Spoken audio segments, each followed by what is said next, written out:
Entonces, con base a estos conceptos, puede decirse que todos los actos médicos o los efectos de los medicamentos prescritos por profesionales de medicina son iatrogenia. Entonces, como les decía, esta palabra se ha asociado mucho a los efectos negativos producto de este acto médico, pero en general el acto médico y los efectos del acto médico son iatrogenia. Entonces, la iatrogenia entendida como tal es un acto médico que tiene como finalidad producir o ocasionarle un beneficio al enfermo. Aunque en ocasiones esta acción bien intencionada del médico puede causarle algún daño involuntario e imprevisible, consecuencia de la deutergia, o sea, de la idiosincrasia del paciente. Por ejemplo, nosotros podemos indicar un medicamento para un proceso infeccioso cuyo agente etiológico es sensible a las penicilinas. Entonces tenemos el conocimiento, tenemos la experticia, estamos dando el medicamento correcto, estamos dando la dosis correcta. Sin embargo, el paciente puede ser alérgico y puede fallecer producto de este acto médico. Entonces eso consideraría una iatrogenia. ¿Por qué? Porque le estamos causando un daño involuntario, impredecible y como consecuencia de un proceso de idiosincrasia del paciente. Entonces, los efectos o reacciones secundarias indeseables o por algún accidente que específicamente ocurre en el enfermo y que no es posible conocer de antemano, aunque se haya hecho un estudio adecuado y completo del paciente y aplicando la terapéutica instruida correctamente. Entonces, esto es importante que nosotros tengamos en cuenta. O sea, iatrogenia es todo acto médico, que generalmente lo asociamos a los actos adversos, sí, pero que se produce habiendo el médico actuado con expertise, sin haber dejado nada al descubierto, como en el ejemplo anterior, ¿no? Si nosotros hemos evaluado al paciente, hemos diagnosticado, hemos encontrado el agente etiológico, vamos a dar la dosis y el medicamento correcto y podemos incluso preguntar al paciente si sufre de alguna alergia. El paciente puede negar, o sea, hemos cubierto todo, hemos hecho todo lo médicamente posible y sin embargo tenemos una reacción adversa, entonces eso se considera iatrogenia, que es muy diferente a que no le hayamos preguntado al paciente si era alérgico o que el paciente nos haya dicho que es alérgico y aún así no hayamos tenido la experticia de darnos cuenta de repente por la cantidad de pacientes que han habido. ¿No? Entonces hay pacientes que son alérgicos a los antialérgicos, ¿no? A los corticoides, por ejemplo, ¿no? Casos raros. Hay pacientes que son alérgicos a todo, ¿no? Hasta el agua, hasta el sol. Son casos únicos o muy, muy raros a nivel mundial, pero pueden existir, ¿no? Y nos podemos tocar con algún paciente de ese tipo. Entonces, la iatrogenia es un fenómeno social que existe desde los tiempos de Hipócrates y que hasta hoy día causa grandes estragos en la práctica diaria. ¿Por qué? Porque cada vez las personas tienen la idea de que los médicos, los medicamentos o los procedimientos son infalibles. Y debemos entender que no es así, que la tecnología ha aumentado, que los recursos que ahora tenemos, que hace 10 años no teníamos, son mejores, nos permiten dar un diagnóstico correcto y exacto, acercarnos a un 99.999% al diagnóstico final, pero sin embargo, existe algún factor que podría cambiar todo esto. Entonces, el paciente muchas veces no entiende que existe esta posibilidad o esta probabilidad. Entonces, puede venir con, por ejemplo, una ecografía y asume todo lo que está en la ecografía como verdad. Y recuerden que la ecografía es un método de diagnóstica. E incluso muchas veces los médicos ecografistas a veces dan diagnósticos cuando se supone que en una ecografía, por ejemplo, debemos describir. La ecografía no puede dar un diagnóstico porque solamente son imágenes. Podemos tener una prueba, por ejemplo, de laboratorio que pueden darnos falsos positivos o falsos negativos. O podemos tener una enfermedad que recién está debutando y que todavía ha empezado recién a movilizarse valores, ¿no? Entonces, las personas piensan que muchas veces porque ya tenemos años de experiencia, o porque de repente nos hacemos una resonancia, o porque nos hacemos una tomografía, ya es más improbable que suceda un hecho adverso. O por ahí asumen de que si están en una unidad de cuidados intensivos o si tienen todo el aparataje o todo el medicamento, no va a pasar absolutamente nada. Entonces yo les pongo, por ejemplo, un ejemplo. Los hijos de Ronaldo, por ejemplo, que nacieron prematuros, producto de una ruptura prematura, sus gemelitos, ha tenido la mejor clínica, los mejores médicos, último en tecnología, en aparataje, en medicación, en surfactante, en todo lo que se les pueda ocurrir, y sin embargo, producto de la prematuridad, murió uno de sus gemelitos, ¿no? Entonces, ¿por qué? Porque no es solo el hecho de tener todo lo médicamente posible o tener a los mejores especialistas de toda la tecnología. Existen factores que todavía nosotros no podemos manejar, ¿no? Entonces, el daño producido por un medicamento, por un procedimiento médico quirúrgico, pero que el médico administra o realiza con una indicación correcta, con un criterio justo, y que se presenta una reacción adversa a esto, lo consideramos como una iatrogenia. Existen dos modalidades de iatrogenia, las que son del orden psicológico y las de otro del orden físico, mecánico, farmacológico o quirúrgico. ¿Cómo podemos tener, por ejemplo, una iatrogenia de orden psicológico? Yo le puedo dar un diagnóstico correcto a un paciente, digamos un diagnóstico de cáncer, un diagnóstico de una enfermedad terminal, y producto de esta información que yo le brinde de la mejor manera posible, este paciente puede terminar, por ejemplo, teniendo un daño psicológico y producto de eso, suicidarse, ¿no?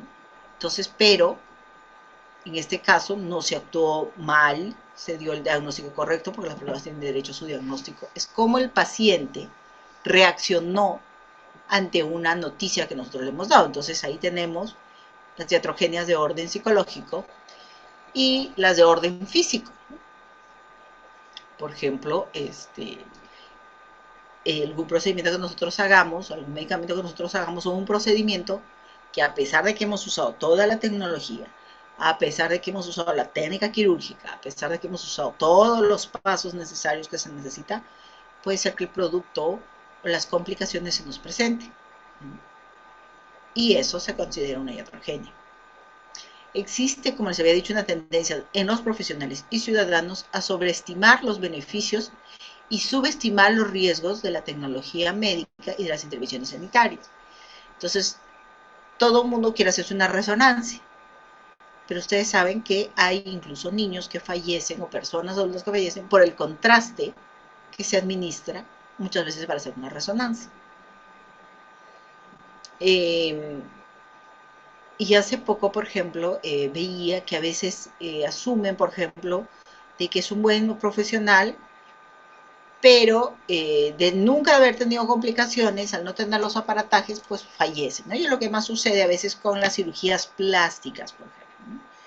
Muchas de las cirugías plásticas no son realizadas en centros que tengan todo el aparataje necesario, una unidad de cuidados intensivos, banco de sangre, porque muchas veces asumen por la práctica y la expertise que no van a tener complicaciones. Sin embargo, cuando tienen unas complicaciones, como la última que hubo de una chica joven que le perforaron la vena cava, pues generalmente son letales, ¿no? Y entonces la familia sale a decir que no tenían todo, pero tenemos que empezar por el paciente, ¿no? El paciente verificó que el médico era un médico colegiado, el paciente verificó si dónde lo iban a operar, bajo qué condiciones lo iban a operar, porque uno es libre de escoger o decidir cierto lugar o no. Entonces hay que ver también las condiciones en las que estas se dieron y las condiciones en las que el médico decidió, aceptó realizar un procedimiento. Entonces, la iatrogenia, desde el punto de vista común, abarca los efectos nocivos derivados de la gestión médica que tienen carácter no intencional, porque no ha sido intención médica que se presente ese hecho adverso, y en ocasiones inconsciente, o sea, porque la persona o el médico tratante no pensó. Cuando uno pide una tomografía con contraste no es que piensa o desea que el paciente se muera, ¿no? Y de repente el paciente por primera vez le ponen el contraste y una reacción anafiláctica y fallece. Pueden afectar la integridad física o mental, ¿no? La actividad física porque puede quedar con una lesión, y mental, por ejemplo, cuando damos un diagnóstico difícil, como por ejemplo cuando falleció la mamá de dos jóvenes que después terminaron poniendo artefactos explosivos en una clínica, ¿no? Para vengarse de la clínica. Entonces ahí ha habido, por ejemplo, una heterogeneidad mental, porque estas personas, producto de la noticia, producto del desenlace, pues han tenido un daño emocional, ¿no? Entonces puede ser a los pacientes, a las familias o incluso a otras personas, ¿no? Entonces, de esta manera, es que se considera la iatrogenia como un fenómeno que abarca todos los efectos nocivos derivados de la gestión médica, que tiene carácter no intencional, en ocasiones inconsciente, y que afecta, como les he dicho, la integridad física y mental de los pacientes, de las familias o de otras personas, ¿no? Carácter inconsciente y no intencional de la iatrogenia. ¿Tiene siempre la iatrogenia un carácter inconsciente? Para contestar esta pregunta se puede pensar en el médico que tiene que informar, como le decía, a un paciente sobre el diagnóstico de una enfermedad incurable o una familia sobre la muerte de un paciente.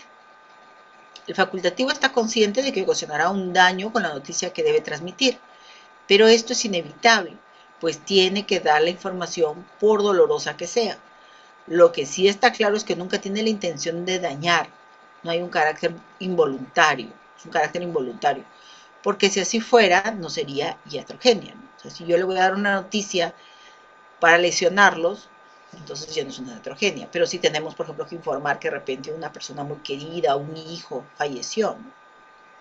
Entonces, para resumir, se puede afirmar que la iatrogenia siempre tiene carácter involuntario y no intencional. No hay un deseo de dañar y en ocasiones es inconsciente. A veces se conoce el malestar que se ocasionará, pero es inevitable y hasta necesario, y otras ni siquiera se es consciente de ello, ¿no? La mala praxis es diferente, se entiende como mala praxis médica a la práctica inhábil, impropia, inadecuada del desempeño profesional médico. Es el ejercicio no idóneo de una actividad. Si no sé operar y me pongo a operar, no sé enyesar y enyeso, no sé suturar y suturo. Es la ausencia de diligencias apropiadas de conformidad con la naturaleza de la prestación que forma el contenido de una obligación cualquiera.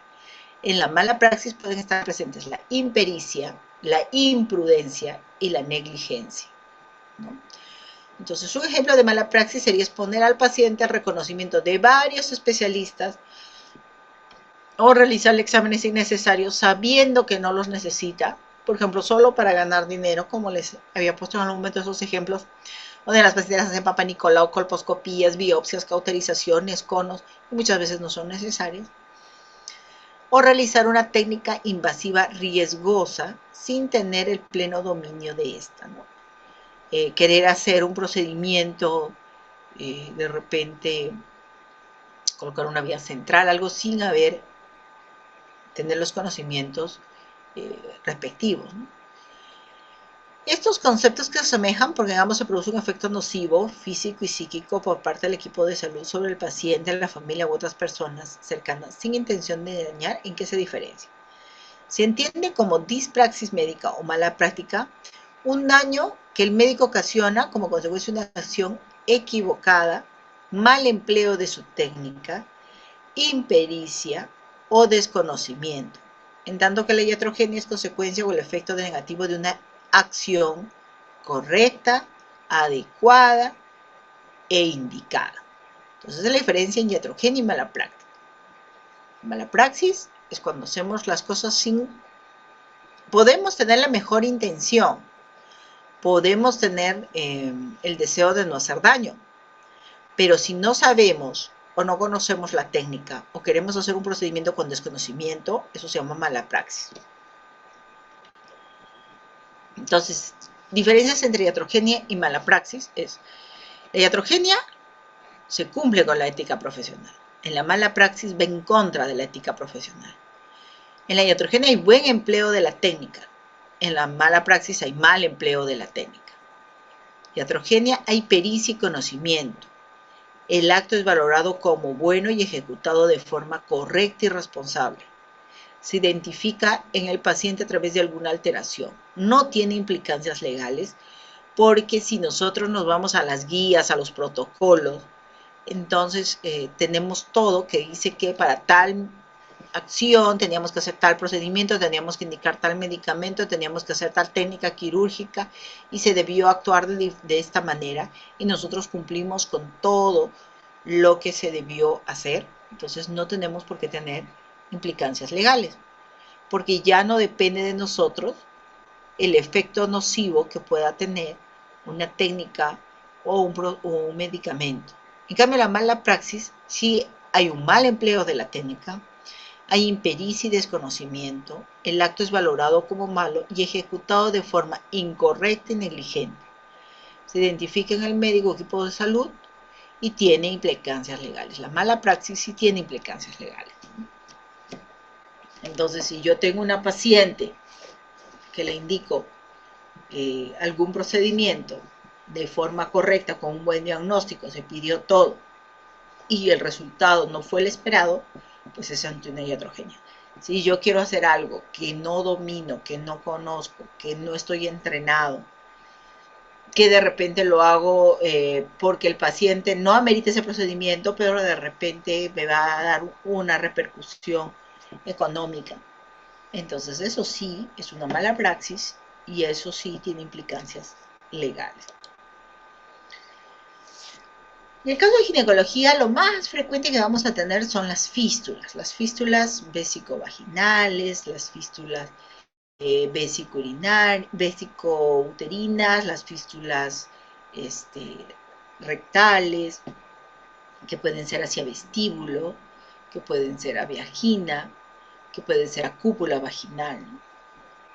Producto de muchas veces las adherencias, por más que usemos a veces las técnicas adecuadas, puede ser que la vejiga estuvo muy pegada, ¿no? Si de repente trabajamos con malformaciones, puede ser que era un tejido que no estaba correctamente desarrollado, la anatomía estaba modificada,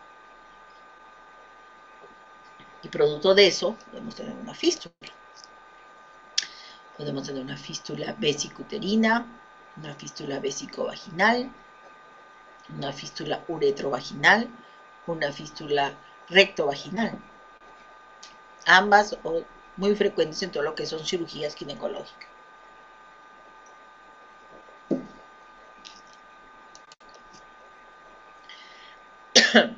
Y obviamente, estas lesiones, como les decía, son mayores en pacientes que puedan tener, como en este caso, malformaciones, ¿no? Que puedan tener seno genital, como ya les había mencionado la vez pasada, o que puedan tener una cloaca, o sobre el seno genital puedan tener un tabique. Entonces es más fácil lesionarlo, por más que tengo el diagnóstico, tengo el profesional, tengo el equipo, tengo los materiales, pero se pueden dar. Podemos tener también lesión ureteral. Recuerden ustedes que los uréteres a nivel de los vasos uterinos pasa muy cerca, el uréter lo cruza y generalmente es la zona donde se pueden ligar en una histerectomía, donde se pueden ligar en incluso una cesárea, ha habido casos de ligadura de uréteres, ¿no? Entonces, donde vemos, por ejemplo, cuando ponemos la sustancia de contraste, que uno de los lados no está pintando.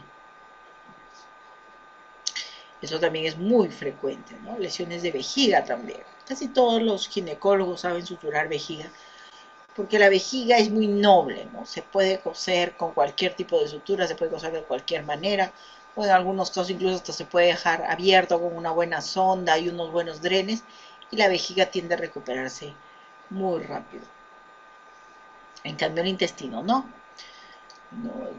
sobre todo dependiendo de la lesión. Recuerden ustedes que va material fecal y esto puede ocasionar una peritonitis. Cuando, por ejemplo, hacemos una laparoscopía, colocamos en forma correcta, sin embargo, podemos lesionar la aorta o los vasos ilíacos.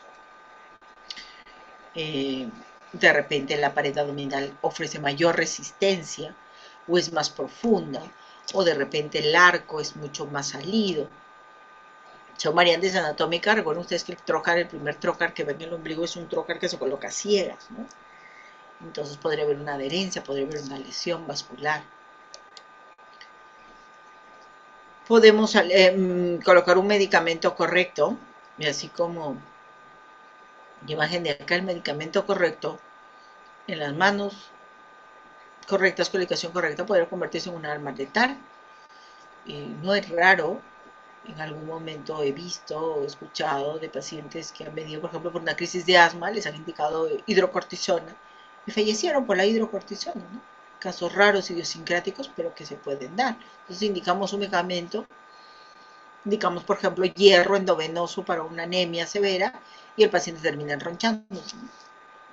La idea es la respuesta también que nosotros podamos tener, pero puede haber una respuesta tan rápida y tan fulminante que no te dé tiempo de hacer nada, ¿no? Entonces, vamos a ver algunos casitos. Por ejemplo, vamos a ver este casito. Antecedentes familiares. Es un padre que falleció a los 64 años por infarto de miocardio, madre viva con insuficiencia suprarrenal y tiroidea, un hermano y 3 hermanas sanas, ¿no? Antecedentes personales, infectocontagiosos propios de la infancia. Antecedentes ginecológicos y obstétricos, menarquia a los 12 años, régimen cannavenial de 4 en 28, con dismenorrea leve el primer día, primeras relaciones sexuales a los 21 años. Tuvo 3 gestaciones, la primera terminó en aborto espontáneo a las pocas semanas, paciente no precisa cuántas, se le practicaron 2 cesáreas con tipo Fanestick, la primera el 24 de enero del 90, por desproporción cefalopélvica, ruptura prematura de membranas ovulares a las 78 semanas. En ese momento se obtuvo una niña de 3 kilos 100, de 50 centímetros, con Apgar 8, que presentó circular simple de cordón umbilical a nivel del abdomen, que se redujo por las extremidades inferiores. La placenta era circunvalata con inserción marginal del cordón umbilical. En el posoperatorio evolucionó sin complicación. El 18 de diciembre, 2 años después, se realiza una cesárea a las 78 semanas por retardo de crecimiento y presentación pelviana, o sea, podálico. El recién nacido, pequeño, 2 kilos 150, midió 51 centímetros, puntuación de 10 en la escala de Apgar al minuto. Presentó síndrome de dificultad respiratoria transitoria, que no requirió asistencia ni terapia especial. El posoperatorio fue irrelevante. Retorna a consulta el 6 de mayo del 93 por control ginecológico anual y refiere que le practicaron colicistectomía laparoscópica en el 92 por litiasis. Esos son todos los antecedentes de esta paciente. ¿Por qué viene? Consulta el 4 de mayo del 98 a los 38 años de edad, después de ausentarse del consultorio por 5 años por presentar flujo vaginal y principalmente por dispareunia, de tal intensidad que impide la actividad sexual. Después de que le practicaron la histerectomía el 5 de julio del 97. O sea, estamos hablando de una mujer que a los 37 años tuvo una histerectomía, ¿no? Por fibromatosis uterina manifiesta clínicamente por metrorragias muy abundantes. Entonces es probable para una mujer tan joven de 37 años que le hayan hecho una histerectomía, pues que haya sido un útero muy, muy fibromatoso. Porque si no hubieran optado de repente por una miomectomía, hubieran optado por un tratamiento conservador, ¿no? No tenemos datos de cuánto de hemoglobina tuvo o cuánto de hemoglobina llegó, o si fue una histerectomía de repente ya prácticamente de emergencia. Y refiere a resección de coxis. En los casos de dolor pélvico o de dolor o dispareunia severa, existe una técnica donde resecan el coxis, ¿no? Seguida de acupuntura por 6 meses. No es lo usual, no es que se saque el coxis o que se suele sacar, pero sí es una Es una cirugía que está reportada en la literatura, ¿no? Para dolor pélvico. Entonces le hicieron acupuntura y resección de coxis para tratar la dispareunia sin mejoría. Entonces vemos que es una paciente que después de la histerectomía por miomatosis empieza a presentar dispareunias. Entonces imagínense la intensidad de la dispareunia para que la paciente haya terminado una resección de coxis, que es una cirugía ya salvadora y es ya lo último, es la última opción dentro de las últimas opciones. Entonces, la paciente se fue a ver en una institución privada y le diagnostican un granuloma de cúpula. Los granulomas de cúpula son parecidos a los granulomas de la episiorrafia, no sé si han visto en la parte de obstetricia, pueden salir como unas bolitas rojitas que se llaman granulomas, que son como el proceso de cicatrización de la mucosa. Y le trataron con lavados y óvulos, no especifica bien, sin mejoría.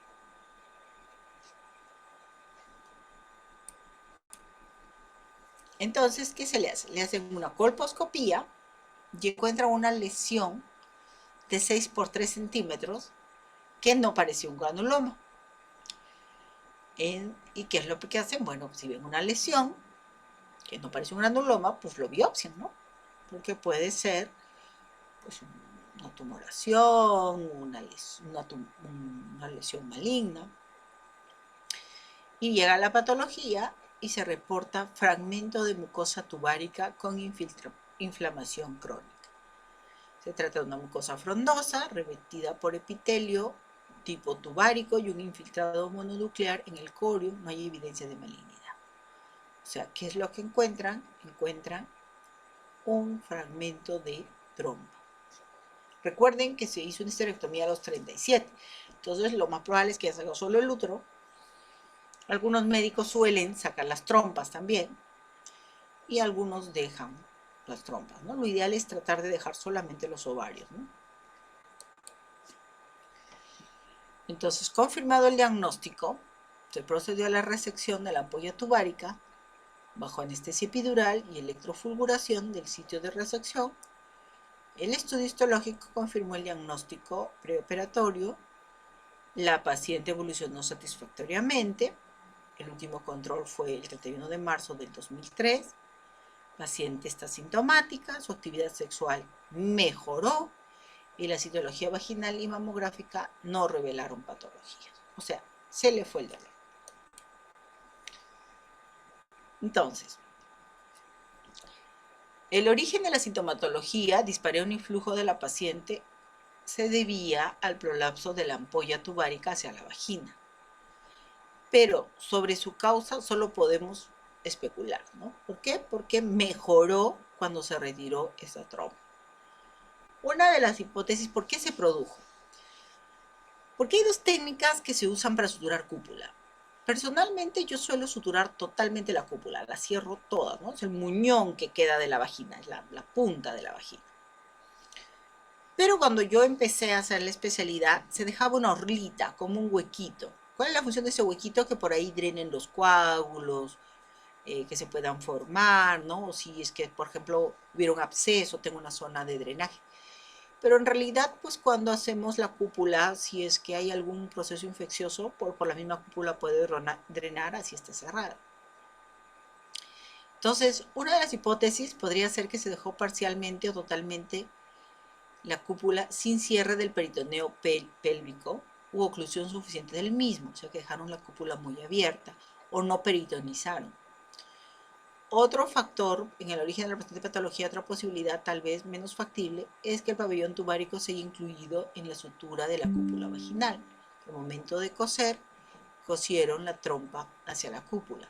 ¿Por qué? Porque algunas veces también fijamos los ovarios hacia la cúpula para que no estén libres y no vaya a haber riesgo de torsión. Entonces los fijamos a los ángulos, ¿no?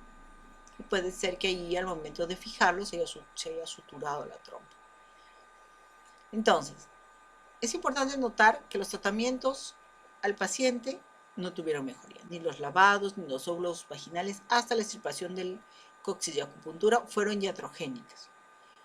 ¿Por qué fueron iatrogénicas? Porque si yo tengo una paciente que tiene flujos, puedo indicar óvulos, sí, pero no estábamos tratando completamente la causa. Le extirparon ya como último recurso para superar el coxis, le dieron acupuntura. Quizás tenía la indicación, pero el diagnóstico no estaba dentro de lo correcto. Entonces se puede considerar una iatrogenia, ¿no? Ahora, ¿qué puede haber influenciado mucho, ¿no? La falta de esmero en buscar si realmente se trataba de un granuloma de cúpula, ya que su aspecto colposcópico difería en mucho de lo que se observa generalmente en estos casos, lo que hizo que persistiera la sintomatología. Al identificar la etiología de la lesión y tratarla mediante resección, que es lo que se indica en la lógica elemental, desapareció totalmente la sintomatología de la paciente. Indudablemente, en este caso estamos en presencia de heterogéneas continuas, desde comisión, omisión, hasta falsas esperanzas. Habría que ver, por ejemplo, si de repente, cuando la paciente recién llegó y esto recién estaba empezando, pues de repente se vio solo como un puntito, ¿no? Posteriormente fue bajando más, ¿no? Es en todos los casos, e incluso en todas las discusiones médico-legales, a veces hay un dicho, ¿no? De fuera todos son expertos, ¿no? Entonces, a veces cuando tú estás en ese momento con el paciente, con la complicación o con la situación de riesgo, tú optas de acuerdo a tu experiencia, de acuerdo a tus conocimientos, tomas la mejor decisión. Muchas veces estas decisiones pueden no ser favorables, ¿no? Y cuando se hacen las discusiones de los casos clínicos, pues todo el mundo da su opinión perfecta y correcta de lo que hubiera hecho. Pero es que una cosa es dar una opinión con respecto a lo que pasó y otra cosa es estar en ese momento bajo la emergencia, ¿no? Y esto me trae justo hace poco, no sé si se han enterado, no es un caso de gineco, pero lo voy a comentar, es un caso de obstetricia en Chancay, si no me equivoco fue. Creo que no estoy segura si fue en Chancay o Guaral, pero es ahí. Llega una paciente que tenía antecedente de haber tenido un bebé macrosómico, le dan chance de parto normal, nace el bebé y se produce distocia de hombros.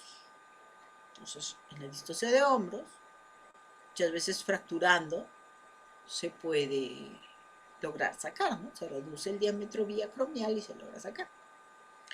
Bueno, no sabemos las circunstancias, lo cierto es de que no se pudo sacar al bebé.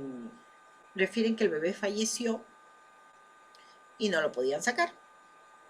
Así que deciden llevarlo a la sala de operaciones, ponen anestesia general, intentan sacar el bebé, no lo logran sacar, deciden hacer una cesárea, intentan sacarlo por arriba, pero ya la cabeza estaba abajo. Al final tuvieron que decapitar al bebé, ¿no? Y salió, es un caso, bueno, que ahorita está muy sonado, que muchos de los que estamos en el ambiente de ginecología, pues, opinamos, ¿no? Pero yo me pongo en la situación, ¿no? O sea, de un médico joven o de un médico de repente entrenado, que de pronto se te quede la cabeza del bebé y que no lo puedas sacar, es una cosa, supongo que terrible. Cualquier persona de nosotros pues se pondría nervioso por muy experiencia que tengas. Ahora, existe una técnica para regresar la cabeza cuando lo quieres sacar por cesárea, ¿no? Y se los menciono, espero que nunca les toque. Pero si uno quiere sacar un bebé por cesárea, cuando ya salió la cabeza, pues tiene que volver a hacer los movimientos que el bebé ha hecho antes de sacar la cabeza. O sea, no es que yo empujo la cabeza y lo vuelvo a meter. Entonces el bebé, como ustedes saben, hace una rotación para tratar de ponerse mirando hacia el suelo, ¿no?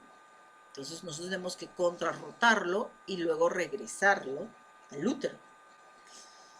Eso lo sabemos en la teoría. Ahora, yo no sé si en ese momento de desesperación uno se acordará de que tiene que hacer esos movimientos para regresarlo. Hay quienes dicen, bueno, si ya estaba muerto, ya debió hacer todo por terminar de sacarlo vía vaginal. Y algunos dicen, bueno, debió hacer la maniobra para regresarlo. Pero claro, todos nosotros podemos dar nuestra opinión en este momento. Pero estar en esa situación de que no te salga el bebé con la paciente gritando y que el bebé se te muera, de verdad que debe ser una situación bien complicado, ¿no? Bueno, entonces vamos a tomar un descanso de unos 10 minutitos para después continuar con los siguientes casos que vamos a ver.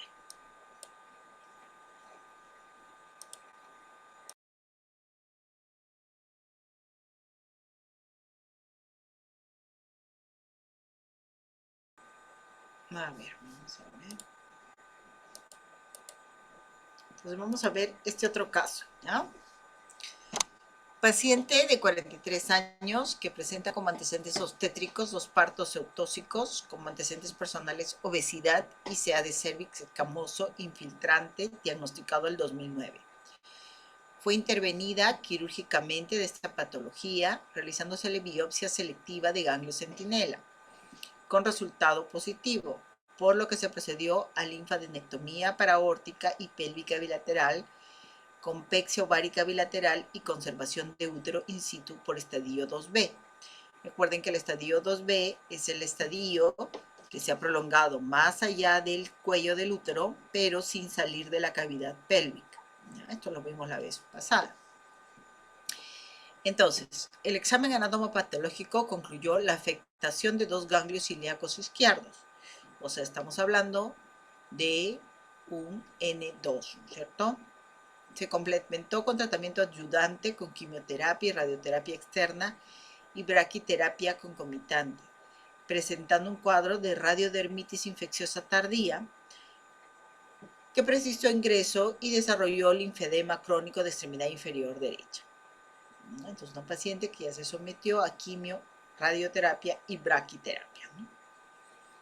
Se le realizó seguimiento, siendo todos los controles posteriores negativos hasta 5 años después, donde se obtiene citología con resultados de lesión escamosa intraepitelial de alto grado y virus de papiloma humano positivo a virus de alto riesgo, el 16 y el 18.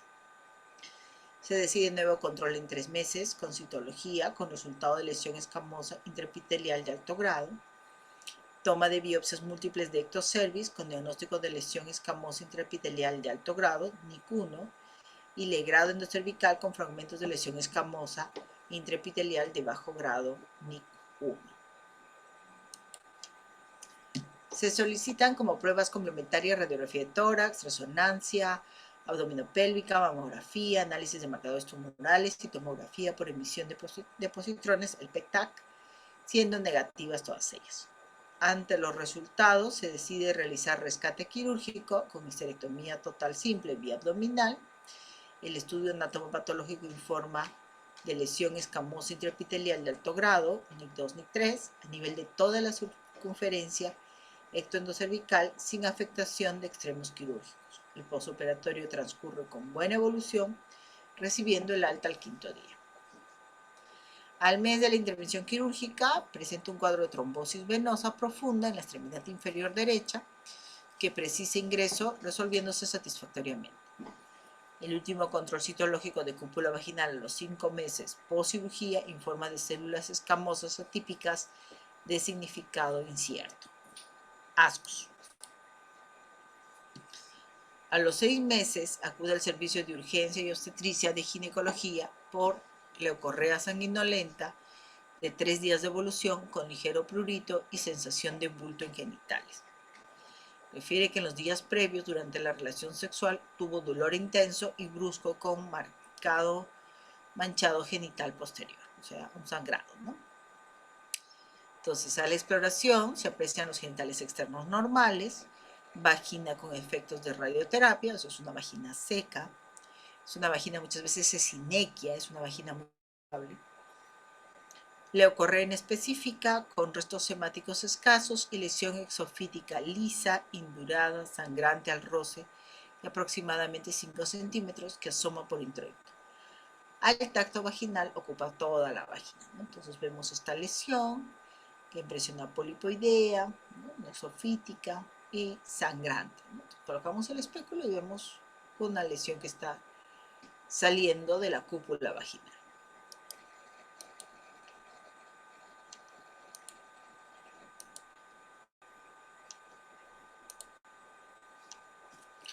Entonces, el diagnóstico diferencial, granuloma de cicatriz, o una recidiva tumoral, ¿no? Recuerden que ha sido una paciente que ha recidivado, entonces están pensando que puede recibir el tumor. Se toma citología con resultado de atrofia y biopsia con resultado de tejido reactivo y necrosado, ¿no? Entonces acá toman la biopsia, acá se ve este pólipo, lo han tomado y se ve negrito porque lo quemaron con nitrato de plata. Ante este resultado, se cita a la paciente para informarle y se decide programar exploración bajo anestesia en quirófano con ampliación de muestra de la biopsia en 2 semanas. Quirófano con la paciente anestesiada se objetiviza la lesión esofítica de menor tamaño, de 2 por 1, ya la habían biopsiado, aspecto graso, polipoide, friable y sangrante al rostro, que parece corresponder a apéndice pliploico. Al reaccionar con la ficha Pester, se produce salida de piplon y finales de placas, ampliándose espontáneamente lo que era un defecto de vaginal de 1 centímetro a 3 centímetros. Se comprobó la intestinales, se realizó la y se procedió a introducir a través de la cúpula vaginal abierta, ¿no? Entonces quiere decir que esta imagen que se veía acá era un apéndice epiploico que estaba saliendo, ¿no? Que tuvieron suerte porque pudo haber sido también un pedazo de intestino, ¿no? Alguna otra cosa que al momento de biopsiar se pudo abrir. Posteriormente, ante la facilidad de la reducción y la viabilidad intestinal, pues por vía vaginal procedieron a sutura con Vicril, quedando la vagina bien suspendida, la evolución posoperatoria fue favorable, recibiendo a la paciente el alta a las 48 horas de la intervención. Al mes fue revisada en consultas externas, constatándose la no existencia de dehiscencia de la cicatriz. Se prescriben óvulos de estriol de 0.5 miligramos para mejorar el trofismo de la mucosa vaginal, ¿no? Entonces acá ya vemos la cúpula completamente cicatrizada. O sea, hemos tenido una evisceración, ¿no? Entonces, ¿cuál es lo raro de este caso? Lo insólito del caso es el buen estado de la paciente, ¿no? ¿Por qué se vio una iatrogenia? Porque se actuó de la mejor manera, se hizo lo que se debía hacer, se consiguió la sutura. Sin embargo, la evolución de la paciente no fue buena porque tuvo pues una evisceración. Entonces, lo insólito del caso es el buen estado de la paciente al tratarse de una evisceración de piplo y no afectará a asas intestinales, viniendo de forma programada a exploración bajo anestesia cuando el efecto de la cúpula vaginal llevaba más o menos 2 semanas. El ilion terminal es la víscera implicada más frecuentemente, pero también se han publicado casos más raros de salida de piplon, de trompas de falopio, como ya hemos visto en el caso anterior, apéndice y un único caso de quiste ovárico. La evisceración transvaginal se asocia a diversos factores. El principal es el antecedente quirúrgico, principalmente la histerectomía, bien por vía vaginal, abdominal o laparoscópica. Otros factores de riesgo son el estado hipoestrogénico que produce la atrofia de la cúpula vaginal, la mala técnica quirúrgica, infección o hematoma posquirúrgico, el coito antes de la cicatrización completa, las maniobras de Valsalva, la edad, el tabaco, el tratamiento crónico con corticoides y la radioterapia. Entonces, todos estos fueron factores, o algunos de estos fueron los factores que condicionaron que a pesar de que se hizo lo correcto, se operó, pues algo no estuvo bien, que permitió la salida del epiplom. En este caso, la paciente recibió tratamiento con radioterapia y braquiterapia para su carcinoma de cervix. Hay un estudio en el 2008 de Sánchez y colaboradores que publicaron el caso de una evisceración secundaria a cirugía y radioterapia por cáncer cervicuterino. Tras la radioterapia, el tejido va a quedar con una vascularización reducida, porque recuerden que es un tratamiento pues, para quemar todos los tejidos de alta proliferación, ¿no? Lo que va a dar lugar a un tejido hipóxico, hipocelular y en definitiva leve, lo que puede producir una ruptura tisular de forma espontánea o por traumatismo directo. En mujeres premenopáusicas se asocia a traumatismos durante el coito, violación, introducción de cuerpos extraños y iatrogenia. El intervalo de tiempo entre el acto quirúrgico y la complicación varían desde un día hasta 25 años. En este caso, por ejemplo, habían pasado 6 meses, ¿no? Entonces, hay, por ejemplo, casos de desgarros vaginales, en alguna oportunidad sí vi, por relaciones sexuales donde llegaban los desgarros incluso hasta cavidad.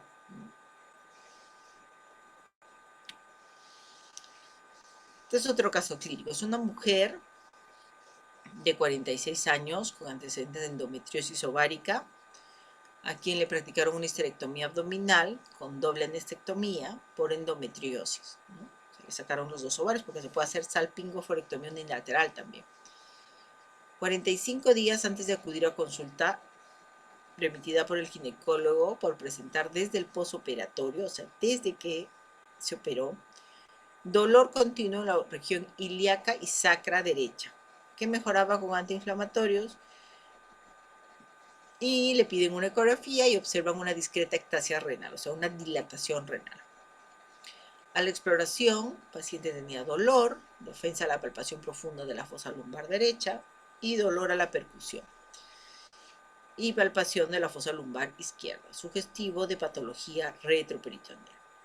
Se realiza una urografía intravenosa y una tomografía computarizada simultánea, observándose el riñón derecho funcionante con retraso en la captación y eliminación de contraste y borramiento de la línea del psoas derecho. En la TAC se objetiviza imagen lobulada de contenido líquido de aparente extravasación de contraste, estando el uréter incluido en dicha formación. Entonces aquí vemos la imagen que se ve, acá es el otro riñón, y acá este puntito es el uréter, ¿no? Se logra ver. Se le pide una placa, y como ven aquí, no hay pasaje, ¿no?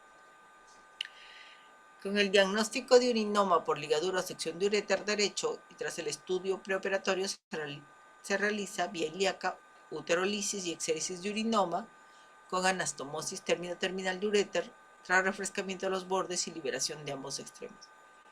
Se deja catéter doble J tutorizado, el uréter que se retira al mes de la cirugía. La evolución de la paciente ha sido favorable sin complicaciones en el posoperatorio.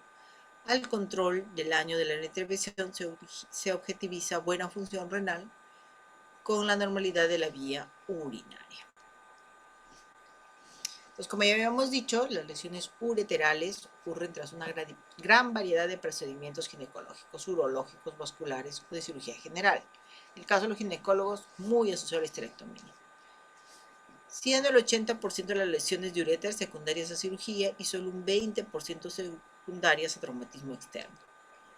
La mayoría no se detectan en un primer momento, presentándose posteriormente con dolor, fiebre, distensión abdominal, ilio, sepsis e incluso pérdida renal, siendo el retraso medio de detección de la lesión entre 10 a 12 días.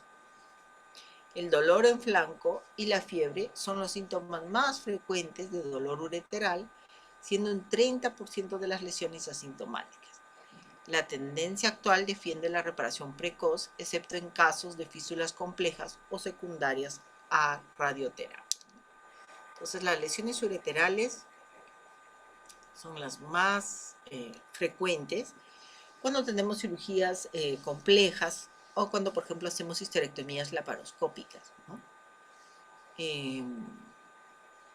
Yo creo que es parte de la experiencia a lo largo de todo lo que es ginecología, que en algún momento, a pesar de toda la experiencia que podamos tener, pues sí hemos tenido lesiones de vejiga, lesiones de uréter, lesiones de uretra, o sea, todas las complicaciones se van a presentar. La idea es cómo las manejamos, cómo las abordamos y el conocimiento para podernos dar cuenta de una complicación a tiempo, ¿no? A veces de repente subestimamos el dolor o no le damos importancia al dolor que una paciente pueda tener. Y esto posteriormente puede ocasionar complicaciones que más adelante pues vamos a darnos cuenta de que si hubiéramos de repente actuado a tiempo o si hubiéramos tomado una decisión de repente diferente, la evolución del paciente hubiera sido de otra manera, ¿no? Pero todo esto se va ganando con la experiencia, ¿no? Con la experiencia que a veces nos dan los años, con los casos que nos ha ido bien, de los casos que nos ha ido mal. Solamente el que no opera no tiene complicaciones. La mayoría de los médicos que operan o que se dedican al área quirúrgica en algún momento van a tener alguna complicación.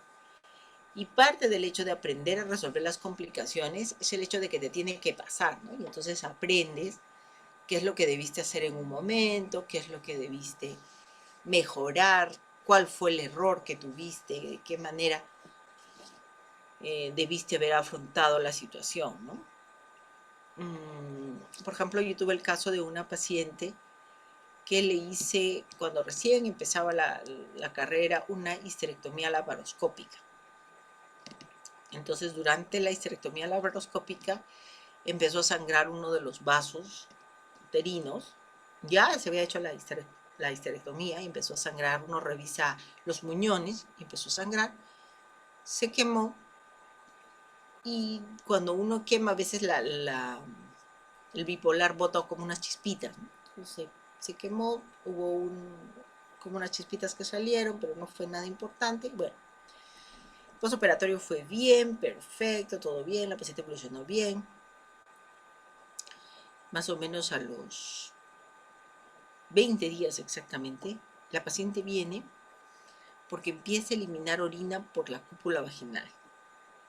Entonces, en ese momento se le pide una tomografía y se ve un pequeño orificio en el uréter. Entonces, aparentemente, al momento de cauterizar alguna chispita o se pasó muy cerca del uréter, se hizo una pequeña costrita que no sangró, no tuvo ninguna molestia, que no causó ningún problema en los primeros 20 días, pero a los 20 días la costra cayó y quedó el huequito. Entonces, en ese momento, yo llamo a mis amigos, que son varios urólogos, y me dicen, bueno, ahí lo único que hay que hacer es colocar un pictel, un tutor, y esperar que cicatrice, y nada más. No es necesario hacer nada porque el uréter no está cortado, no está ligado, simplemente como una quemadura que tiene el uréter, pero es que es pequeño. Entonces, mi error en ese momento fue no hospitalizar a la paciente, ¿no? Entonces, como a mí me dijeron, es ambulatorio, viene, se le coloca el tutor y luego hay que esperar que cicatrice. Entonces le dije a la señora, bueno, vienes mañana y ya para que coordine con el urólogo, ¿no? Pero la paciente era una enfermera que trabajaba en una clínica, en otra clínica diferente a la donde yo trabajaba. Y en esta clínica trabajaba un jefe de urología de una institución muy grande de acá del país. Y era un urólogo muy, muy reconocido. Entonces este urólogo la ve y le dice, vamos a hacer reimplante ureteral. O sea, van a sacar el uréter y van a volverlo a reimplantar. Y la paciente obviamente confía en este urólogo y decide hacerse reimplante ureteral. A pesar de que yo había conversado con 3 urólogos y todos al ver la placa me habían dicho que solamente necesitaba catéter. Entonces la paciente me llama y me dice, doctora, me voy a operar con este famoso doctor. Y obviamente yo pensé que le iba a colocar el catéter, porque la paciente nunca me dijo que le iban a hacer reimplante ureteral. Bueno, la cosa es que a la semana me llama una amiga anestesióloga, porque en este mundo de la medicina todos nos conocemos, y me dice, ¿sabes qué? Tu paciente se ha operado en tal sitio y ahorita está en la UCI y la van a entrar a reoperar. Y entonces yo dije, ¿pero qué pasó? O sea, ¿dónde estuvo la complicación? No, lo primero que yo pensé que la complicación podía venir de parte mía, ¿no? Entonces le dije, averígüame qué pasó. ¿Y qué había pasado? De que la paciente hizo un shock séptico, encontraron un absceso, abrieron y sacaron una gasa. Y lo primero que dijo este famosísimo doctor fue de que la gasa se la habíamos dejado en la histerectomía, que era la gasa que normalmente nosotros ponemos en la vagina. Antiguamente los ginecólogos ponían una gasita en la vagina después de terminar una histerectomía, ¿no? que actualmente no se hace, pero bueno, se crea esa gasita. y que probablemente se haya entrado y se metió, que le dejamos una gasa. Entonces la paciente vino, obviamente ya el esposo, ya no vino la paciente, a decir que le habíamos dejado una gasa. Y revisamos, yo tenía por suerte la tomografía donde se veía pues la lesión del uréter, que la revisamos en aquel momento con un radiólogo y me decía, pero acá no hay gasa, porque además las gasas tienen una marca radiopaca, me decía, no, acá no hay gasa. Y teníamos el video, porque la laparoscopía es video y en las laparoscópicas no se usan gasas. Entonces luego cuando ya viene la paciente, yo asumía hasta ese momento que a la paciente le habían puesto el tutor. O sea, yo decía, pero qué raro que la paciente tenga un absceso y que encima tenga una gasa, pero si le han puesto solamente un tutor. Cuando ya viene la paciente me entero de que no le habían puesto un tutor, sino que a la paciente la habían operado por cirugía abierta para hacerle un reimplante ureteral. Y obviamente donde se habían olvidado la gasa era en el reimplante ureteral, porque había sido una cirugía abierta, y por la zona donde se encontró la gasa, que había sido a nivel de la vejiga. Pero para que vean cómo entre colegas a veces podemos ser, no sé, bueno, juzguen ustedes, ¿no? A veces por querer quedar bien o no sé. El decir que en la laparoscópica se había quedado la gasa. Cuando existía felizmente un video, había un video, donde en la laparoscópica no se usó gasa, donde existían unas placas posoperatorias, producto de esta lesión, donde no se veía ningún cuerpo extraño. ¿No? Y luego después ya lo opera, la paciente se choca, termina en UCI, casi se muere la paciente. Entonces le hizo un procedimiento innecesario, porque como yo les mencionaba, y años después, en algún momento he tenido compañeros que también han tenido lesiones muy semejantes y que los han manejado solo con catéter, sin necesidad de una nueva cirugía ni nada por el estilo. Y esta paciente se debió manejar con catéter porque no tenía sección total del uréter. Pero en aquel momento, bueno, yo pienso que si también algún médico de mucha experiencia me da una opinión, quizás yo la pueda tomar como verdadera, ¿no? Entonces, ¿es una iatrogenia? Sí, porque se actuó, se hizo lo correcto, se usó la técnica correcta, se siguió todos los pasos correctos, se tuvo todos los controles, pero lamentablemente un sangrado que hubo al final, una falla eléctrica en el equipo, pues se presentó una pequeña chispa que ni siquiera ligó ni cortó el uréter, pero sí quemó un poquito, ¿no?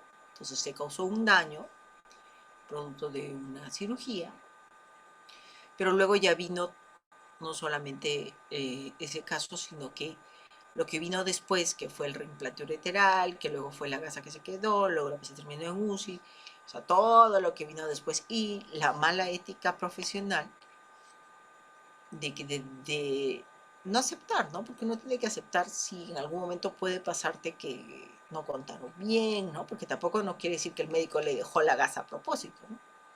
El conteo del personal que está en sala.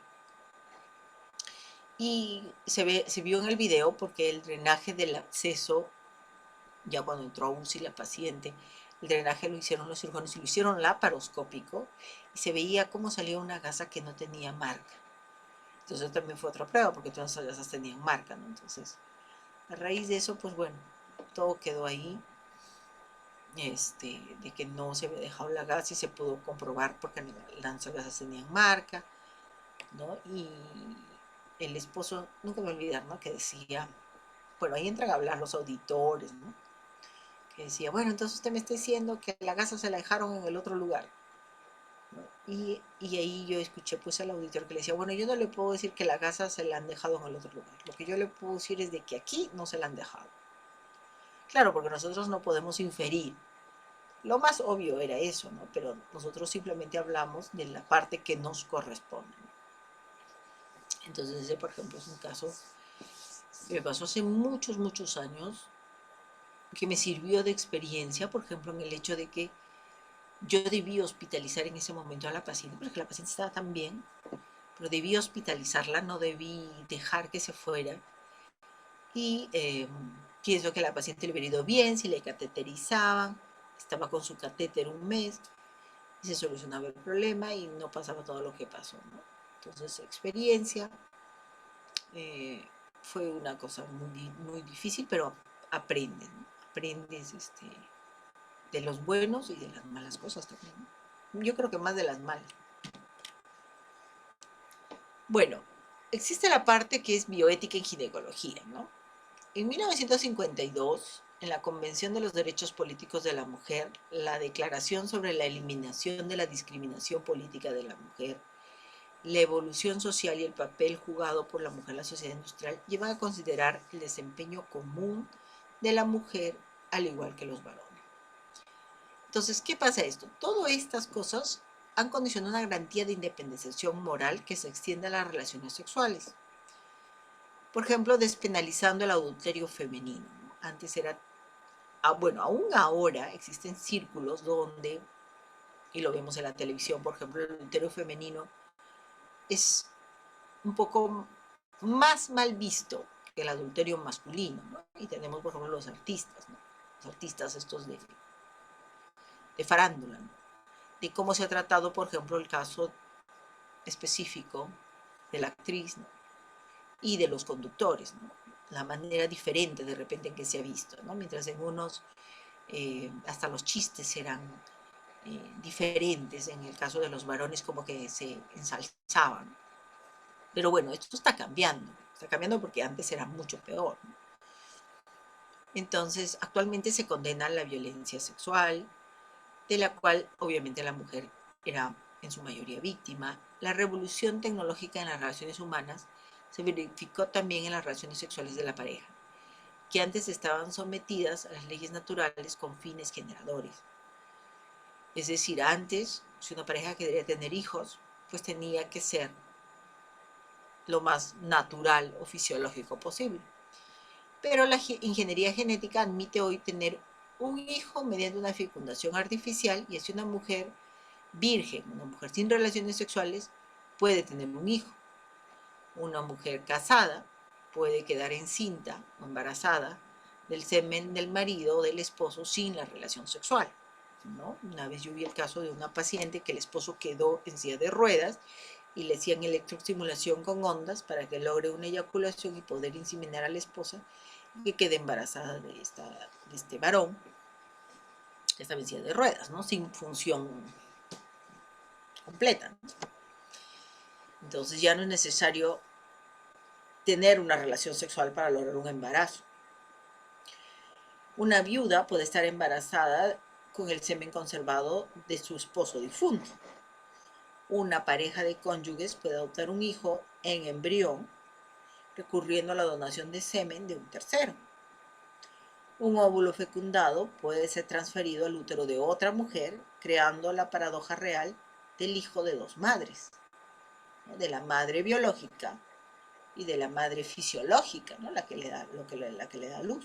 En fin, parece posible la fecundación artificial seguida por una gestación artificial, con lo cual se verificaría la creación de un ser fuera de las relaciones entre marido, mujer y de madre e hijo, ¿no? O sea, ya lo natural y lo fisiológico ha cambiado, ¿no?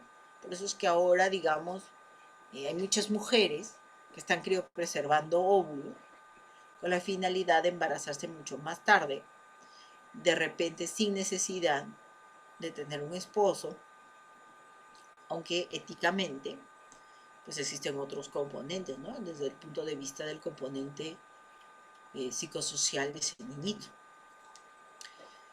Entonces, todas estas situaciones señaladas de carácter biotecnológico hubiesen sido imposibles en el pasado inmediato y plantean problemas de carácter ético y jurídico, como por ejemplo el término de inseminación homóloga o heteróloga, ¿no? Con tus óvulos o con tu semen, o con los óvulos de un donante o el semen de un donante, según que la referencia se haga en relación conyugal o extraconyugal.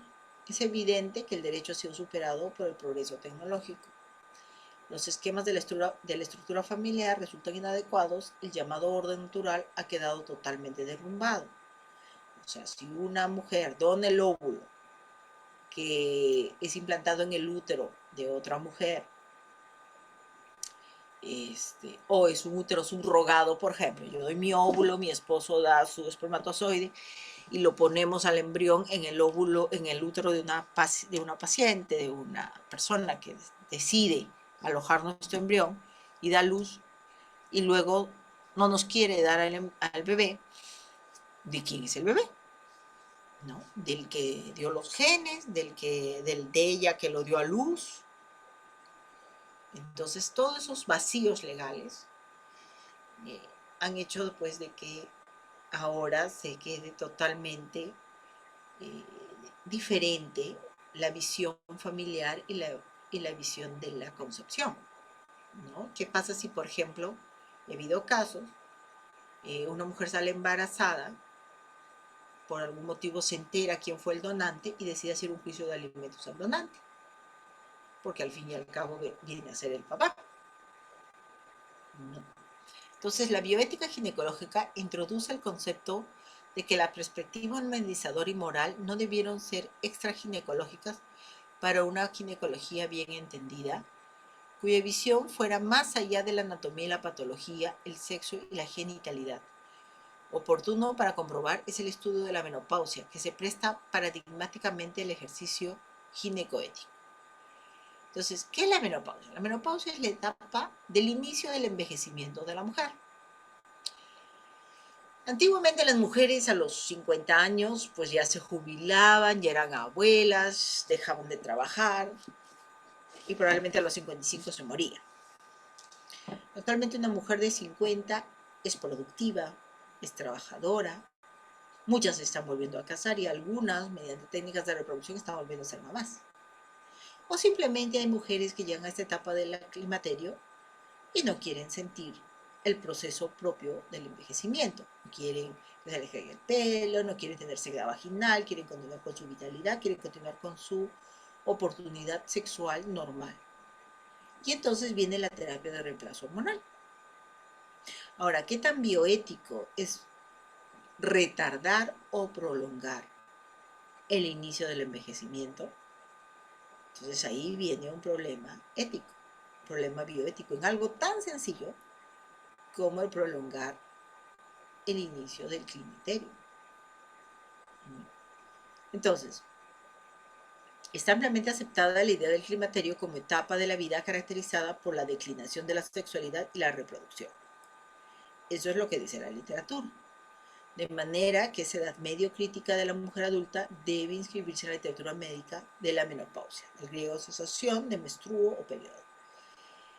Si bien es cierto, esta situación no es un estado patológico, sino fisiológico, no es una enfermedad, sino es parte de la vida, ante el cual el ginecólogo debe asistir, prevenir y tratar en sus complicaciones, se considera que la menopausia concierne el empleo fundamental de la mujer, que es el estatuto femenino puesto en tela de juicio para una etapa crítica de la vida. La visión clínica y epidemiológica de la menopausia apunta a la desmitificación de la misma. O sea, de no decir, bueno, ya llegaste a la menopausia, es momento de envejecer, ¿no? No existe evidencia de un definido síndrome menopáusico cuyos síntomas estarían relacionados con malestares personales o focos. No podemos considerar la ausencia de la regla por una situación necesariamente crítica en la vida de la mujer y tampoco se ha podido mostrar la relación entre menopausia y conducta sexual femenina, depresión, histeria, pérdida de libido. La etapa del climaterio es muy importante porque muchas personas, o sea, las mujeres a veces de repente están tristes, ya, es por la menopausia. Están deprimidas, es por la menopausia. Están enojadas, es por la menopausia. No tienen sueños, todo es la menopausia. No es como si la etapa de la menopausia fuera la etapa de la locura de la mujer, ¿no? Todo lo que le pase, todos los huesos, la menopausia. Se te cae el pelo, la menopausia, todo. Y recordemos que no es así. Entonces, sin embargo, el discurso dominante en nuestra cultura occidental medicalizada es la menopausia como enfermedad, una condición médica de síntomas reales causados por deficiencia de estrógeno. Por otro lado, cuando no cae dentro del reduccionismo endocrino, pasa a la cuenta negativa de la menopausia como enfermedad, una condición natural de envejecimiento o caducidad femenina sobre la que se proyectan los fantasmas andropáusicos. Entonces, ¿qué tan ético es prolongar esta etapa, ¿no? Y ahí les dejo para que ustedes puedan pensar y evaluar, ¿no? Los aspectos bioéticos contemplados en la reproducción son la inseminación artificial, ¿no? Homóloga o heteróloga. ¿Qué tan ético o bioético es el que nosotros podamos facilitar o no de repente un proceso fisiológico o idiosincrático de una paciente, ¿no? Una paciente que de repente tuvo una falla ovárica prematura a los 38 y que nosotros le brindemos la oportunidad de repente de poderse embarazar con óvulos que no le corresponden. La fertilización asistida, tratamientos en los que trabaja directamente con el óvulo y con el espermatozoide. Los métodos de transferencia de embriones se hacen al útero materno. En la actualidad, no mayor de 2 para evitar embarazos múltiples, ¿no? Y en algunos casos se habla de 1.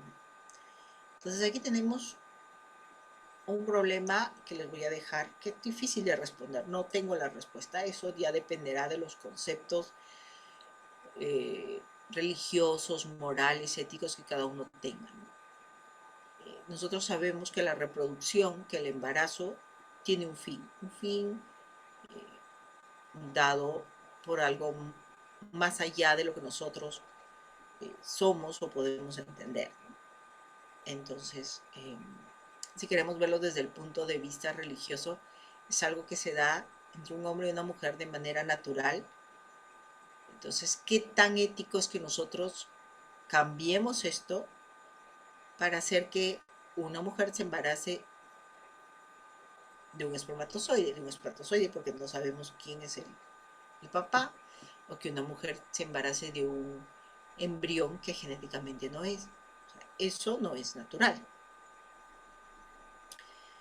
Otro de los aspectos bioéticos de la fertilización asistida son ¿qué hacemos con los embriones no utilizados, ¿no? Ustedes saben que para hacer tratamientos de fertilidad se utilizan varios embriones y solamente colocan 1 o 2.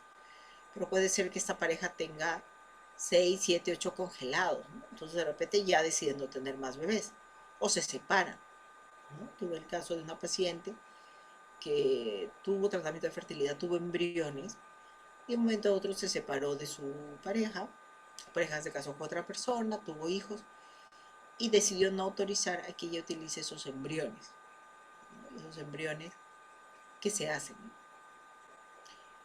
Una población creciente de embriones cautivos, de embriones que no han sido fecundados, conflictos legales y conflictos emocionales y conflictos psicológicos, ¿no? De repente yo quiero un solo bebé o 2 bebés y tengo 10 embriones congelados.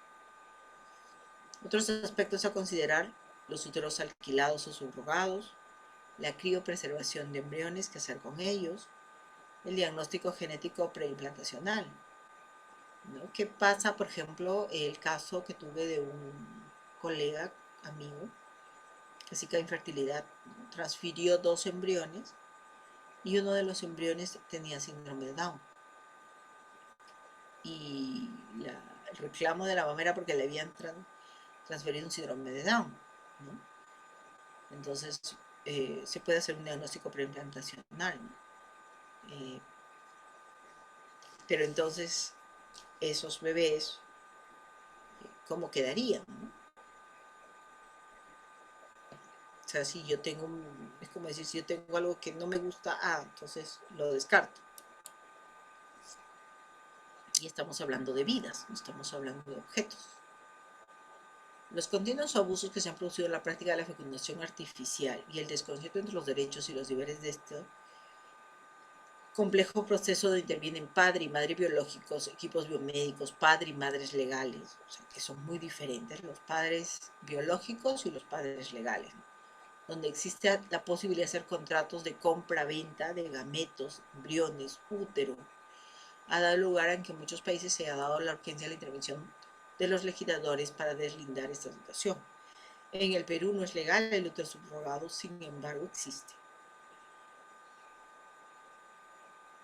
Para poner fin a estas observaciones de carácter ginecoético, debemos tener presente la repercusión que en la vida de la mujer van a tener problemas relacionados con la responsabilidad profesional, la iatrogenia, la incompetencia, la impericia y la malpraxis, sin descuidar las complicaciones que pueden surgir en el proceso del uso de gonadotrofinas exógenas en ciclos de estimulación ovárica que pueden producir el llamado síndrome de hiperestimulación, que fue uno de lo que vimos en las primeras clases.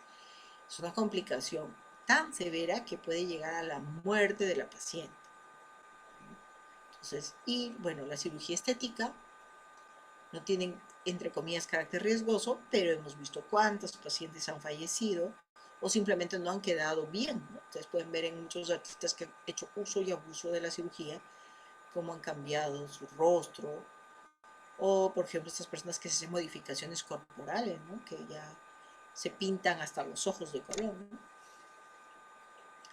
Es precedente que el especialista debe ser cauteloso cuando la intervención conlleve un riesgo para la vida de la paciente y se tenga certeza de un resultado o se tenga resultado que este resultado va a ser no óptimo, ¿no? Bueno, les voy a presentar aquí otro casito. No es ginecológico, pero me pareció un caso bonito. Así que bueno, voy a compartir. Es un caso obstétrico, ¿no? Es una paciente de 27 años, primigesta, obesa, un índice de masa corporal de 33.3, o sea, bien gordita, con un embarazo de 40 semanas, establecido por última menstruación, en trabajo de parto, fase activa, 6 horas de ovulación, con amiorexis espontánea. Al momento de efectuar el tracto vaginal se líquido amniótico meconial, 3 cruces. Dilatación 6, borramiento del 80% en el plano 1.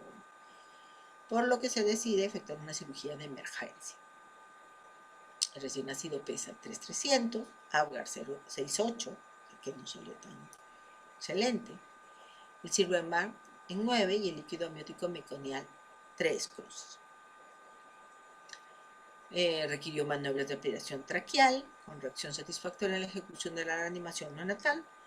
La extracción de la placenta se complicó por el abundante sangrado en el borde de la histerotomía y la obesidad de la paciente. En múltiples ocasiones se requirió aspiración con cánula de Yankauer, empleo de varias compresas y la hemostasia se consiguió luego de 10 minutos con pérdida hemática estimada en 900, ¿no? Casi 1 litro. La pared abdominal se cerró por planos y al momento de suturar la cavidad se solicitó el conteo de gasas y compresa. El primer conteo, o el segundo conteo, el primer conteo es cuando te pasan las gasas, el segundo conteo es cuando cierras cavidad, ¿no? Antes de cerrar tiene que haber un conteo, pero tenemos que tener cuidado porque a veces cuando es una emergencia, pues ya asumen que puede haber 10 gasas o 5 gasas en cada paquete y por ahí puede venir o una gasa más o una gasa menos, ¿no? Entonces, es importante que por muy apurados que estemos, se cumpla con los protocolos de cirugía segura. Bueno, entonces se solicitó el conteo y se dan cuenta que faltaba el bulbo de la cánula de Yankauer, la puntita.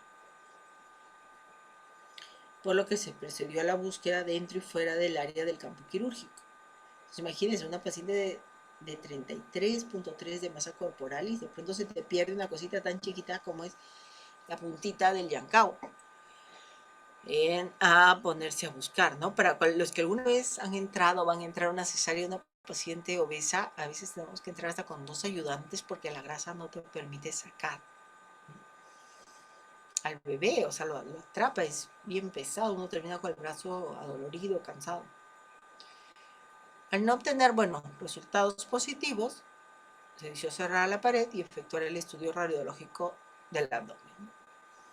Entonces, en ese momento llaman al de rayos y la radiografía simple de abdomen evidencia una imagen radiolúcida compatible con el oblito de la parte anterior del abdomen, por lo que se llega a la conclusión de que el bulbo se encontraba en el útero, ¿no? Se había quedado adentro.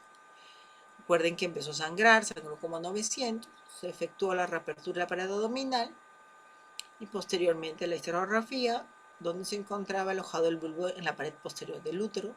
Se extrajo de la cavidad satisfactoriamente con el subsiguiente cierre de los elementos anatómicos de acuerdo con el protocolo quirúrgico. Entonces se había quedado dentro del útero entre lo que estaban aspirando. Felizmente se dieron cuenta de que faltaba la punta, ¿no? La paciente tuvo una buena evolución postoperatoria porque felizmente se dieron cuenta. Tanto ella como sus familiares estuvieron informados de la complicación, a quienes se informó para la aceptación del segundo procedimiento quirúrgico. Entonces esto es muy importante, la honestidad, ¿no?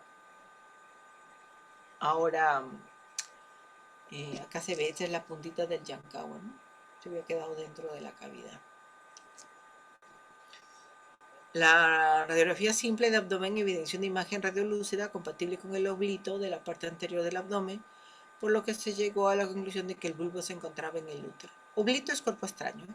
Se efectuó la reapertura de la pared abdominal y posteriormente la esterografía, donde se encontraba alojado el bulbo en la pared posterior del útero, que se extrajo de la cavidad satisfactoriamente. Con el subsiguiente cierre, los elementos, de acuerdo al protocolo, tuvo buena evolución.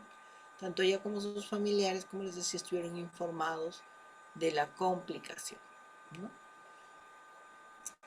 Esto es importante porque a veces nosotros en algún momento decimos, no, no vamos a decir o vamos a tratar de, no de ocultar, sino de minimizarlo, ¿no? De repente, pero a veces lamentablemente parte del equipo puede salir, ¿no? Puede salir, puede haber comentarios y a veces esos comentarios pueden llegar al mismo paciente, ¿no? De una manera diferente a la que realmente sucedieron las cosas, ¿no? Entonces, los oblitomas u objetos extraños retenidos en el organismo después de un procedimiento quirúrgico son una complicación subestimada y subregistrada por su posible asociación con una demanda médico-legal. O sea, casi nadie informa que se olvidó algo, ¿no? Debido a estos eventos, en los últimos años se ha promulgado la cultura preventiva del cuidado y seguridad del paciente. Existe el checklist, ¿no? Antes de cada operación, verificar el nombre del paciente, verificar la cirugía, verificar la zona operatoria. No es raro, en algún momento han escuchado que tenían que operar, no sé, un ojo y operaron el otro, o amputaron una pierna en vez de la otra. Entonces ahora se marca la zona operatoria.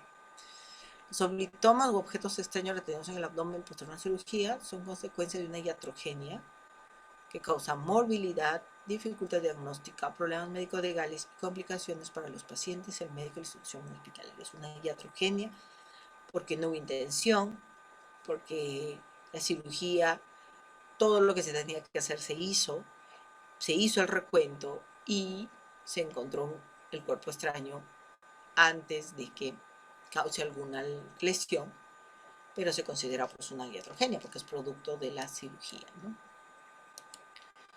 Muy bien, chicos, esto es todo lo que quería compartir con ustedes. Esta es nuestra última clase.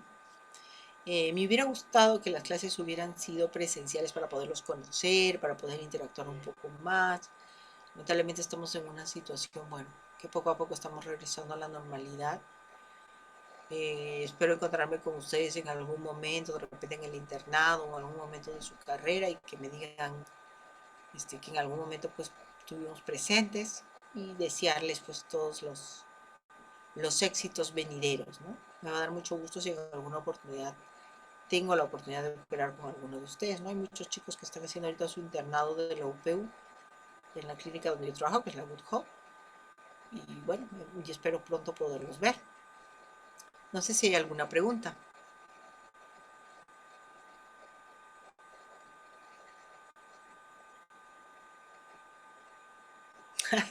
¿Cómo será el tercer examen? Bueno, el tercer examen es los puntos ya que empiezan a partir de lo que es todo lesión de cuello, lesión de útero. Va a ser más o menos cosas básicas, cosas que deben de saber, tratamientos. Eh, y bueno, es leer, ¿no? Es leer. Esa parte, siempre la parte de tumores, de cáncer un poco pesadito, pero va a ser básico, básico. Así que, ¿para cuándo está programado su examen?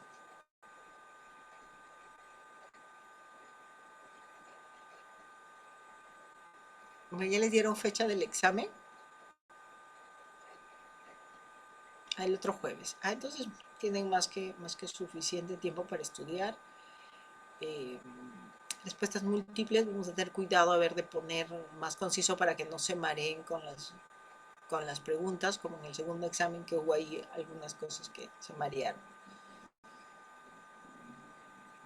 Muy bien, chicos, así que tienen mucho que pensar justo cuando hacía esta charla de iatrogenias, de bioética, pensaba, ¿no? Hay muchas cosas que lindan con los conocimientos que nosotros tenemos, con los principios, y te pones a pensar qué tan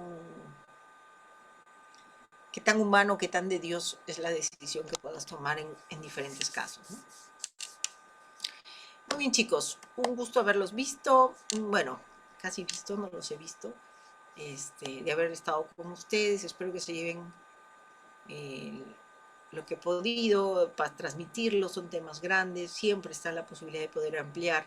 Esto es lo básico y ya lo demás ya depende muchísimo, muchísimo de cada uno de ustedes, ¿no? La capacidad de cada alumno es personal, no importa ni la universidad ni el lugar, importa mucho la voluntad o la decisión que cada uno de ustedes tenga, ¿no? El interés, el empeño que tengan ustedes va a hacer que él se diferencie, ¿no? Y médicos somos muchos,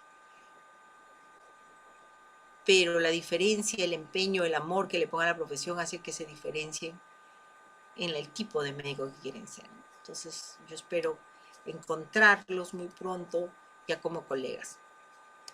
Así que, chicos, un gusto verlos. Espero verlos muy pronto. El jueves, después de que se tome el examen el jueves, yo creo que sí podemos juntarnos el jueves a las 8 para revisar el examen. ¿A qué hora es su examen?